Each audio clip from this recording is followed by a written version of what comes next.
everybody. New Jersey forensic accountant here, Robert Bonavito. Today, we're going to discuss industry and economic research.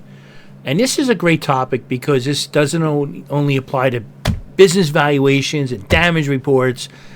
It applies to everything you do. If you work for a company, you can research it. If you buy a stock, you can research it. It's fun. It's interesting. We love doing it. It is one of the most important things you do as a forensic accountant. Because if you don't understand, if you're in court or a deposition, you don't understand the industry or the economy, how it affects the company, you're not going to win that case. So I'm going to give you a quick overview and give you an example at the end. Stick around for the end because I'm going to go through some actual research we do. Okay, so what is the purpose of research? We're going to go over what the sources are, key questions, useful websites, and we're going to actually do like a quick case.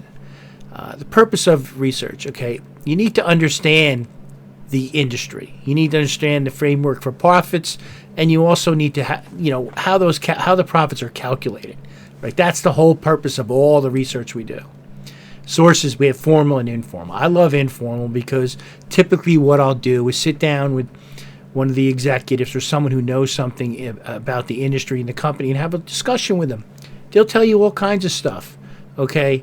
What they use, how they estimate their future profits, what is the important metric within the industry, how do companies look at each other as far as who's a competitor and who's not. So that is kind of where we start out from. Key questions. You have to understand the product, services, and demand. What components go into that? You have to know the sales capacity and the production, how it works. Yeah. Also, if it's a damage report, you have to understand how the wrongful act affected these key metrics. And you need to know if there's any regulatory issues, depending on what kind of company. Now, here's a couple sites here that are pretty useful. And let me just give you a couple here. We'll go through them. Okay, this one is...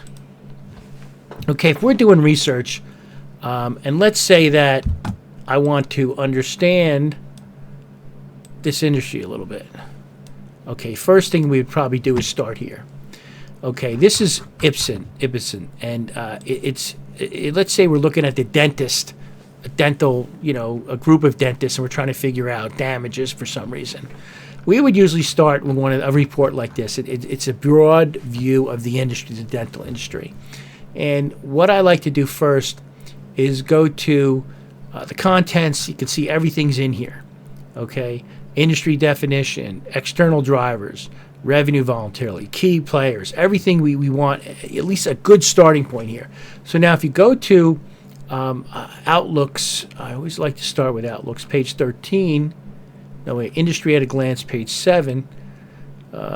Here's the industry at a glance. See, just by looking at this here, you can see the revenues are $171 billion. Profit margins are 15%. It's giving you a good view of the industry. Now, look at the key drivers. One of the key drivers is unemployment, per capita disposable income, because people generally only spend money on dental. Unless they have an emergency, they'll spend anything. But they don't really spend money on it unless they have insurance. Or unless they have plenty of extra money, then they'll spend it on dental. So this is a key driver. The more money people have, the more business dentists will get. Now, if we look at, let's see, disposable income. So that's a pretty important factor. So let's look at industry at a glance, page 13. And again, we're speeding this up just because we would do days of research, but. Here's a couple interesting things. Okay, again, they're talking about dental coverage, and that really is driven by how much money people have.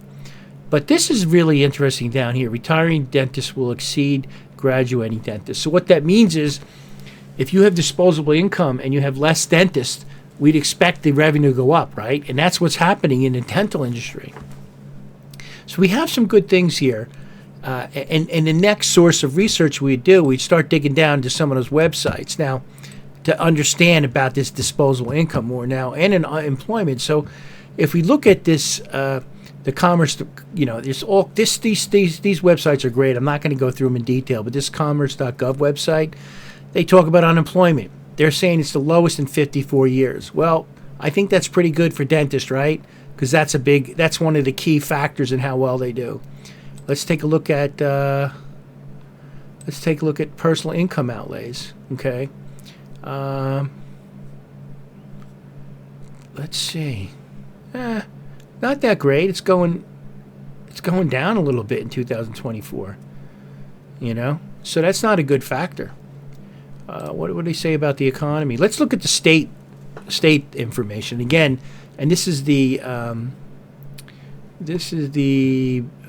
Bureau of Economic Analysis, all kinds of stuff, and this is the state, and you can see like New Jersey here, the GDP is about 2.4. Now that is not that great when you look at the quintiles, right?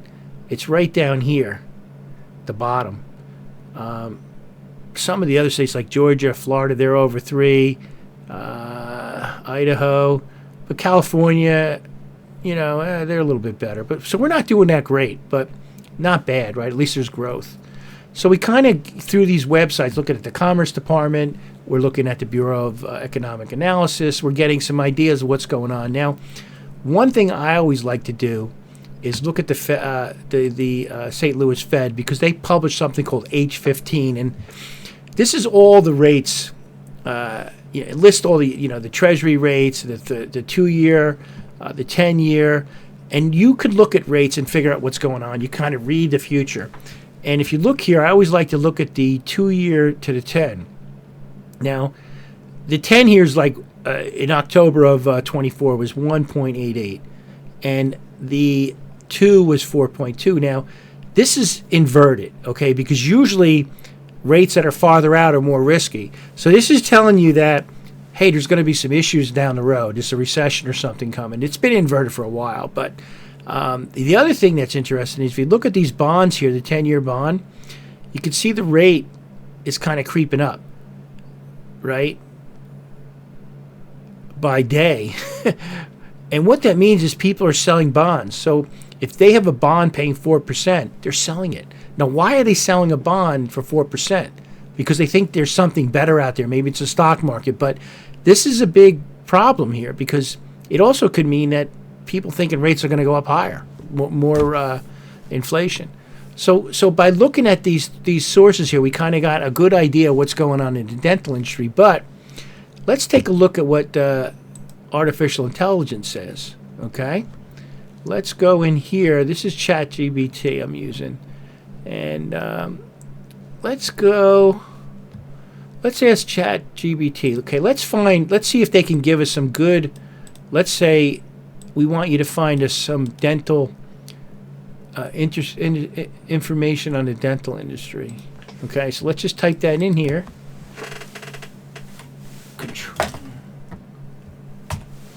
Okay, you're a researcher specialized in the dental profession.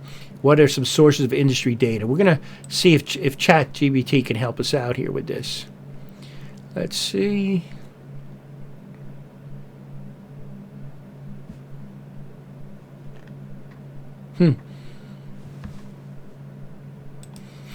Well, here they go. He got to the end here, but they said here's some. Okay, this is where you can get some stuff concerning the dental profession. American Dental Association, Bureau of Labor. We looked at that. I've looked at this for this case, health resources. So this is great stuff here, right? I just put that one question in ChatGPT, and they gave me all this stuff. Now, we were talking a little bit about disposable income. So let's see if ChatGPT can help us out here. So let's put this in here and see what they can say. So here we're going to type in, you're an economist discussing the economy. What is the family disposable income in the U.S. from 2010 to 20? Include tables, right? I want a table. I like to read tables. We're accountants and forensic accountants. So looks like it's there's a table. Okay.